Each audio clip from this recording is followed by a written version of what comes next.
Hello students, welcome to my YouTube channel. कैसे हैं आप सब लोग? आई होप आप सब लोग बढ़िया होंगे। सो स्टूडेंट्स, आज से हम लोग स्टार्ट करने जा रहे हैं क्लास 10 एनसीईआरटी मैथ्स को। सबसे पहले हमारा जो वीडियो होने वाला है वो होने वाला है पॉलिनोमियल चैप्टर नंबर 2 के ऊपर। एंड आज की जो वीडियो होगी बेसिकली वो होगी जो इंट्रोडक्टरी वीडियो होगी पॉलिनोमियल की, उसके बारे में हम डिस्कस करेंगे कि पॉलिनोमियल है क्या, एंड इसके अंदर जो भी चीज़ें हैं वो सब हम डिस्कस कर लेंगे। देन उसके बाद हम वन बाय वन क्वेश्चंस को स्टार्ट करेंगे। ओके, सो फर्स्ट हम देख लेते हैं कि पॉलिनोमियल जो हमारा गिवन है कि पॉलिनोमियल हमारा बेसिकली होता क्या है। सो पॉलिनोमियल की अगर हम बात करें, पॉली का मतलब होता है मैनी एंड नॉमिल्स का मतलब होता है टर्म्स। सो इनडायरेक्टली अगर हम बोला जाए तो पॉलिनोमियल जो हो गया आपका वो होता है जिसमें क्या होती है, बहुत सारी टर्म्स होती हैं, कलेक्शन ऑफ मैनी टर्म्स। अगर हम इसमें लिखें तो इसको हम बोल सकते हैं यहाँ पर कलेक्शन ऑफ मैनी टर्म्स। इसी को हम क्या बोलते हैं, पॉलिनोमियल कंसीडर करते हैं, जिसमें बहुत सारी टर्म्स होती हैं। ठीक है, तो अब बारी आती है कि पॉलिनोमियल के कुछ टाइप्स होते हैं। पॉलिनोमियल के टाइप्स के बारे में सबसे पहले तो हम बात कर लेते हैं। वैसे मैंने रिवर्सिंग ऑर्डर में लिखा है यहाँ पर, वो समझाने के लिए लिखा है आपको। जैसे हम देख लेते हैं linear polynomial, quadratic polynomial, cubic polynomial, constant polynomial and zero polynomial, और एक होता है जीरोज ऑफ द पॉलिनोमियल। वो आपको क्लास 9 में अच्छे से पता होगा कि जीरो ऑफ पॉलिनोमियल क्या होता है। जीरोस का मतलब होता है उसके फैक्टर्स। ओके, तो अब देख लेते हैं कि सबसे पहले क्यूबिक पॉलिनोमियल क्या होता है। क्यूबिक पॉलिनोमियल में जो हाईएस्ट पावर होगी, हाईएस्ट पावर जो होती है वो 3 होती है। सो अगर किसी भी पॉलिनोमियल की हाईएस्ट पावर जो होगी वो 3 होगी, सो उसको हम क्यूबिक पॉलिनोमियल कंसीडर करेंगे। अब यहाँ पे जैसे स्टैंडर्ड फॉर्म मैंने क्यूबिक पॉलिनोमियल का लिखा है वो है A X square plus B X square plus C X plus D is equal to plus D, and where A is not equal to zero. A is not equal to zero, कि यहाँ पे क्या नहीं होना चाहिए, ए zero नहीं होना चाहिए। अगर ए ज़ीरो हो गया, लेट्स सपोज करो कि अगर मैं यहाँ पे इसको इस तरीके से शो कर देता हूँ कि ये आपका अगर ज़ीरो हो गया, zero X cube plus B X square plus C X plus D, तो उस केस में ये आपका क्या बन जाएगा, इस केस में आपका क्या हो जाएगा, ये तो पूरी टर्म तो जीरो की बचा गया आपके पास, B X square plus C X plus D. अब इस केस में ये जो आपके पास आ गई वो क्या आ गई, क्वाड्रेटिक पॉलिनोमियल आपके पास आ गया। उम्मीद करता हूँ कि आपको समझ आ गया होगा कि क्वाड्रेटिक पॉलिनोमियल और क्यूबिक पॉलिनोमियल में क्या डिफरेंस है। ठीक है, इसीलिए स्टैंडर्ड फॉर्म जो होती है वो इस तरीके से लिखी जाती है इसकी, इसलिए बताया जाता है कि A is not equal to zero. Next अगर हम बात करें quadratic polynomial, quadratic polynomial basically की स्टैंडर्ड फॉर्म जो होगी वो हो जाएगी आपकी A X square plus B x plus C, where A is not equal to zero. अब यहाँ पे भी ए ज़ीरो के इक्वल नहीं होना चाहिए। अगर ए ज़ीरो हो गया, लेट्स सपोज आपके पास पॉलिनोमियल है ये आपका zero X square plus B x plus C. Okay, अगर इस केस में ये ज़ीरो हो गया तो ये पूरी टर्म क्या हो जाएगी आपकी, ज़ीरो प्लस बचेगा कि आपके पास बी एक्स प्लस सी। अब बी एक्स प्लस सी आपको पता है कि सिंगल टर्म है, वन पावर है, तो वन पावर है तो आपकी क्या कंसीडर करेंगे, उसको लीनियर पॉलिनोमियल कंसीडर करेंगे। इसीलिए A X square plus B x plus C is not equal to zero लिखा जाता है। आई होप आपको क्लियर हो गया होगा। नेक्स्ट हम बात कर लेते हैं लीनियर पॉलिनोमियल की। लीनियर पॉलिनोमियल क्या है आपका, लीनियर पॉलिनोमियल की जो स्टैंडर्ड फॉर्म होती है आपकी वो होती है b x plus C, where b is not equal to zero. अब इस केस में क्या है कि बी आपका ज़ीरो नहीं होना चाहिए। ओके, इस केस में आपका क्या है, बी ज़ीरो नहीं होना चाहिए। अगर बी ज़ीरो हो गया, लेट्स सपोज करो अगर हम बी को ज़ीरो कंसीडर कर देंगे, ज़ीरो एक्स प्लस सी, तो ज़ीरो एक्स प्लस सी अगर हम कंसीडर करेंगे इसको तो ये ज़ीरो हो गया, प्लस सी बचेगा क्या आपका कांस्टेंट पॉलिनोमियल, कांस्टेंट नंबर बच रहा है। ठीक है, तो इसलिए हम लिखते हैं b x plus C is b is not equal to zero. Next हम कांस्टेंट पॉलिनोमियल की बात करें तो कांस्टेंट पॉलिनोमियल अभी हमने लीनियर पॉलिनोमियल से समझा कि अगर हम बी की जगह पर ज़ीरो पुट कर देंगे तो बचेगा कि हमारे पास कोई कांस्टेंट नंबर बचेगा। तो कोई भी आपका पास नंबर आएगा तो उसको हम क्या कंसीडर करते हैं, कांस्टेंट पॉलिनोमियल कंसीडर करते हैं। उम्मीद करता हूँ कि इतना आपको समझ आ गया होगा अच्छे से। नेक्स्ट हम बात करते हैं ज़ीरो पॉलिनोमियल की। अब ज़ीरो पॉलिनोमियल क्या होता है, zero polynomial in which all the terms are zero. वो पॉलिनोमियल जिसकी सारी की सारी टर्म जो होती है ना वो ज़ीरो होती है। लेट्स सपोज करो अगर मैं लिखूँ इसमें zero X square plus zero X plus zero, so इसमें सभी की सभी टर्म्स क्या है आपकी ज़ीरो हैं। सो इसलिए इस टाइप की पॉलिनोमियल को हम क्या कंसीडर करेंगे, ज़ीरो पॉलिनोमियल कंसीडर करते हैं। तो ये जो था वो आपका बेसिक था कि आपके ज़ीरोज़ क्या होते हैं। ओके, ज़ीरोज़ की अगर मैं बात करूँ यहाँ पर, अब बात कर लेते हैं हम लोग ज़ीरोज़ की। तो ज़ीरोज़ की बात हम यहाँ पे कर लेते हैं कि ज़ीरोज़ होते क्या है, ज़ीरोज़ क्या होते हैं। ज़ीरोज़ आपके बेसिकली जो होते हैं, ज़ीरोज़ को हम एक चीज़ और बोलते हैं, हम क्या बोलते हैं, फैक्टर्स। क्लास 9 में आपने पढ़ा होगा कि ज़ीरोज़ बताइए कि उसका ज़ीरो है या नहीं है। सो ज़ीरोज़ को हम क्या बोलते हैं, उसके फैक्टर्स बोलते हैं कि वो उसका किसी पॉलिनोमियल का कोई फैक्टर है या नहीं। अगर है देन वो उसका ज़ीरोज़ भी होगा, अगर नहीं है तो वो उसका ज़ीरोज़ नहीं होगा। ओके, तो स्टूडेंट्स अभी हम ज़ीरोज़ को समझने के लिए हम एक एग्जांपल देख लेते हैं अपना, कि एग्जांपल से हम कैसे समझेंगे। ओके, तो लेट्स सपोज करो हमारे पास एक एग्जांपल है। यहाँ पर हमारे पास एक एग्जांपल है। एग्जांपल क्या है हमारा, कि लेट्स सपोज कीजिए आपके पास एक क्वाड्रेटिक इक्वेशन है। आपके पास है पी एक्स, सॉरी आपके पास एक पॉलिनोमियल है यहाँ पर, p x is equal to x square minus 3x minus 4। अब आपको चेक करना है कि यहाँ पर ना at x is equal to -1।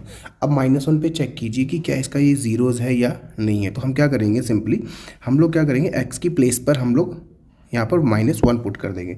सो ये आपका हो जाएगा p-1 is equal to -1 whole square -3 -1 -4। Square कितना हो जाएगा आपका, यहाँ पे 1 हो जाएगा, एंड यहाँ पे कितना हो जाएगा, माइनस माइनस +3 हो जाएगा, ये -4 माइनस माइनस आपका ये सब प्लस प्लस, ये 3 + 1 4 -4। अब इसमें देखिए आपकी पॉलिनोमियल की वैल्यू क्या आ गई है, ज़ीरो आ गई। पॉलिनोमियल की वैल्यू क्या आई है, ज़ीरो आ गई है। ओके, तो जब पॉलिनोमियल की वैल्यू किसी पर्टिकुलर वैल्यू रखने पे क्या आ जाए, ज़ीरो आ जाए, तो इट मीन्स जो वैल्यू हमने पुट की है वही क्या है, इसका ज़ीरो है। तो हम यहाँ पे लिख सकते हैं that x is equal to -1 is a zeros of the polynomial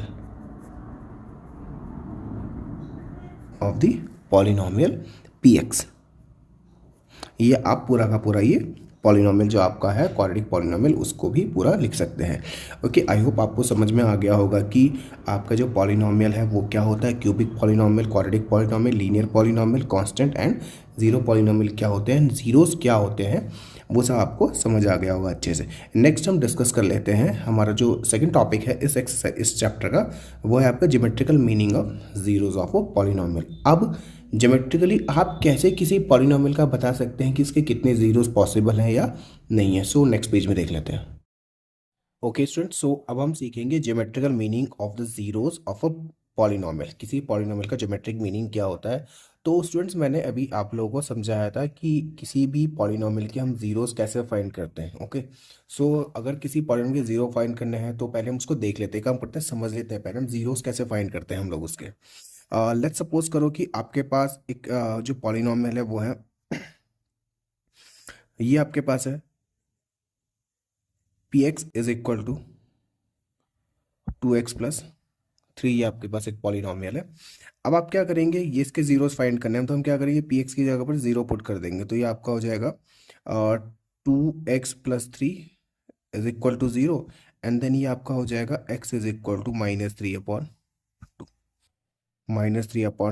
चाहे तो मैं आपको इसको वेरीफाई करके भी दिखा देता हूँ कि ये इसका ज़ीरो है या नहीं है।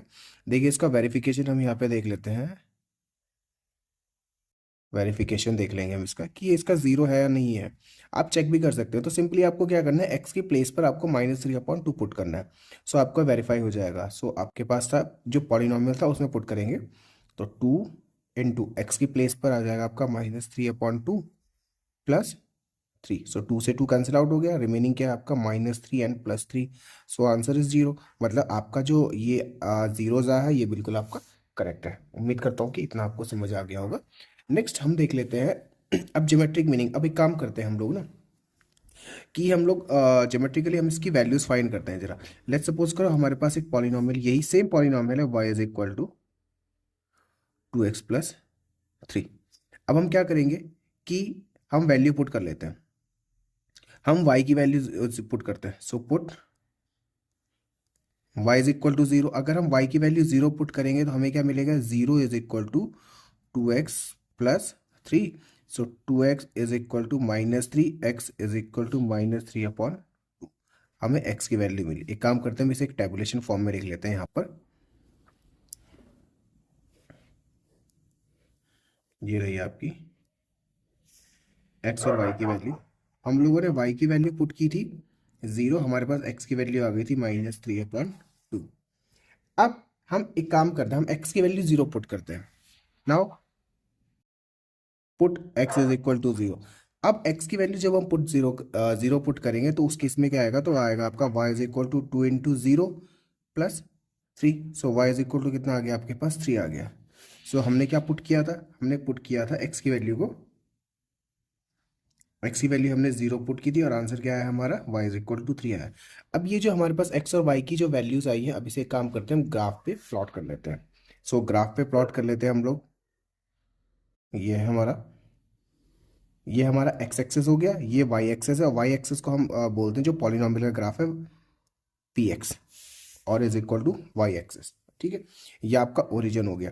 अब हम क्या करेंगे, यहाँ पे इसकी नेम वो नंबर लिख लेंगे 1 2 3, सेम एज -1 -2 -3, 1 2 एंड 3, -1 -2 एंड -3। अब आपको क्या करना है कि हमने x की वैल्यू माइनस माइनस में -3/2 है। सो -3/2, y की वैल्यू कितनी है, 0। -3/2 की अगर हम बात करें, हम देखें अगर -3/2, तो ये हो जाएगा आपका -1.5। तो 1.5 का आएगा 1 और 2 के बीच में, तो ये आ गया आपका, ये पॉइंट आ गया आपका क्या, -3/2, 0। ये वाले पॉइंट्स हमने वैल्यू पुट कर दी है इसमें। नेक्स्ट आपका क्या था, x is equal to 0, y is equal to, x की वैल्यू 0 है, y की वैल्यू 3 है, तो ये आपका आपका क्या, 0, 3। ओके, अब आप क्या करेंगे, आप सिंपल क्या करेंगे कि लाइन ड्रॉ कर लेंगे यहाँ से यहाँ तक। अब आपने क्या किया, लाइन ड्रॉ करी। अब ये इक्वेशन किसका था, ये इक्वेशन आपके पास था y is equal to 2x+3 का। किसका था, y is equal to 2x+3। अब एक बार बताइए कि जो ये y की लाइन है, जो y is equal to 2x+ का इक्वेशन आपके पास है, इसने x एक्सेस को कहाँ पे कट किया है, इसने x एक्सेस को कहाँ पे कट किया, -3/2 पे। और ये -3/2 यहाँ पे क्या आ रहा था इसका, ये यहाँ पे क्या आ रहा था इसका, यही तो इसका 0 आ रहा था। इसका मतलब इससे क्या क्लैरिफाई हुआ, हमें हमें इससे क्या पता चला, हमें इससे ये पता चला है कि जो भी ग्राफ आपका, किसी पॉलिनॉमियल का कोई भी ग्राफ आएगा, अगर वो एक्स एक्सिस पे कट करता है, सो इसका मतलब उसके उतने ही 0 होंगे, या उसका वही 0 होगा, एक्स एक्सिस पे कट करना चाहिए।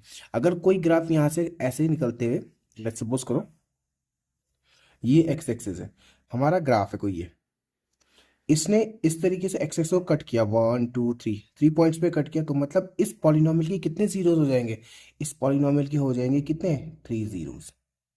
आई होप आपको समझ आ गया होगा कि ग्राफिकली आप लोग कैसे फाइंड कर सकते हैं किसी भी ग्राफ के जीरोस। ओके, किसी भी पॉलिनॉमियल के जीरोस। एंड आपकी जो फर्स्ट एक्सरसाइज है 2.1, वो इसी पे बेस्ड है पूरी की पूरी। तो देखा आपने कि हमने फाइंड किया कि एक्स, हमारे जो ग्राफ था, लाइन था, उसने कहाँ पे कट किया, एक्स एक्सिस को -3/2 पे कट किया, और वही हमारे क्या आए थे, जीरोज आए थे। इसका मतलब ये क्लियर हो गया कि हमारे जो भी ग्राफ के या पॉलिनॉमियल के जीरोज आएंगे, वो क्या करेंगे, एक्स एक्सिस को कट करेंगे, और जहां पर वो एक्स एक्सिस को कट करेंगे उसके उतने ही जीरोज हो जाएंगे। क्लियर हो गया। नेक्स्ट अगर हम देख लेते हैं कि आपके पास मैंने आपको लिखवाए थे linear polynomial, linear polynomial. Okay, अब लीनियर पॉलिनोमियल में अगर हम बात करें, लीनियर पॉलिनोमियल के लिए हाईएस्ट फैक्टर कितने होंगे इसकी, अगर हम बात करें लीनियर पॉलिनोमियल, मैंने आपको बताया था कि हाईएस्ट पावर कितनी होती है इसकी, हाईएस्ट पावर होती है 1। ओके, तो अगर हाईएस्ट पावर 1 है, सो ऑब्वियसली बात है किसी पॉलिनोमियल की, अगर मैंने लिखा हुआ है 2x+3, अब पॉलिनोमियल में वेरिएबल की पावर कितनी है, 1 है। सो इसके कितने फैक्टर होंगे, कि इसके जो फैक्टर, नंबर ऑफ फैक्टर्स हो जाएंगे, हम लिख लेते हैं नंबर ऑफ फैक्टर्स जो हो जाएंगे आपके, वो केवल कितने होंगे, 1 होंगे। सिमिलरली हमारे पास कोई क्वाड्रेटिक पॉलिनोमियल है, क्वाड्रेटिक पॉलिनोमियल, क्वाड्रेटिक पॉलिनोमियल है, हम एक कोई वो स्टैंडर्ड फॉर्म ही देख लेते हैं, ax² प्लस bx+c। ठीक है, तो अब इसमें हाईएस्ट पावर कितनी है, इसमें हाईएस्ट वेरिएबल की हाईएस्ट पावर कितनी है, 2 है। सो इस केस में इस क्वाड्रेटिक पॉलिनोमियल के जो फैक्टर होंगे वो कितने हो जाएंगे, वो फैक्टर हो जाएंगे दोस्तों, हम यहाँ पे लिख देंगे number of factors is equal to 2। ऐसे ही आप क्या करेंगे, क्यूबिक का भी चेक करिए, क्यूबिक पॉलिनोमियल, क्यूबिक पॉलिनोमियल में अगर हम देखें ax³ plus bx² plus cx plus d। सो यहाँ पे वेरिएबल की हाईएस्ट पावर कितनी, हाईएस्ट पावर यहाँ पर कितनी है, 3 है। तो इस केस में क्या हो जाएंगे, जो नंबर ऑफ फैक्टर्स निकलेंगे आपके, नंबर ऑफ फैक्टर जो आएंगे आपके 3 हो जाएंगे, क्योंकि फैक्टर्स डिपेंड करते हैं पूरा का पूरा किस पे, आपकी आपकी जो पॉलिनोमियल की हाईएस्ट पावर पे, उसी पे बेस्ड होते हैं। नेक्स्ट अगर हम पॉलिनोमियल की, सिंपल पॉलिनोमियल की अगर स्टैंडर्ड फॉर्म की हम बात करें, जो शायद फर्स्ट हमने इंट्रोडक्शन में स्टार्टिंग में आपको दिखाया नहीं था, तो अगर हम स्टैंडर्ड फॉर्म की बात करें, स्टैंडर्ड फॉर्म की हम बात करें, तो स्टैंडर्ड फॉर्म होती क्या है, वैसे तो स्टैंडर्ड फॉर्म आप लिख सकते हो constant into variable to the power whole number, to the power whole number. ठीक है, तो कांस्टेंट अगर हम वेरिएबल लिखें, लेट्स सपोज एक्स लिखा, कांस्टेंट आप लिख लीजिए यहाँ पे 5, और वेरिएबल होल नंबर कुछ भी लिख लीजिए, यहाँ पे 1 लिख लीजिए, या 2x टू दी पावर 5। सो ये जो आपका बना, ये स्टैंडर्ड फॉर्म होती है किसी भी पॉलिनोमियल की। आई होप आपको समझ आ गया होगा कि किस तरीके से आपको पॉलिनोमियल को समझना है, पॉलिनोमियल होता क्या है, स्टैंडर्ड फॉर्म क्या होती है, लीनियर पॉलिनोमियल क्या होता है, क्वाड्रेटिक पॉलिनोमियल क्या होता है, क्यूबिक पॉलिनोमियल क्या होता है, एंड जीरोस हम कैसे ग्राफिकली फाइंड करते हैं किसी भी गिवन पॉलिनोमियल के। सो इसी पे बेस्ड आपकी एक्सरसाइज होगी, जो हम नेक्स्ट वीडियो में कवर करेंगे। तब तक के लिए आप लोग अच्छे से प्रैक्टिस कीजिए, रिवीजन कीजिए, एंड 26 के जो बोर्ड एग्जाम होंगे हम उसमें बहुत अच्छा स्कोर करने वाले हैं। Okay, bye bye and take care.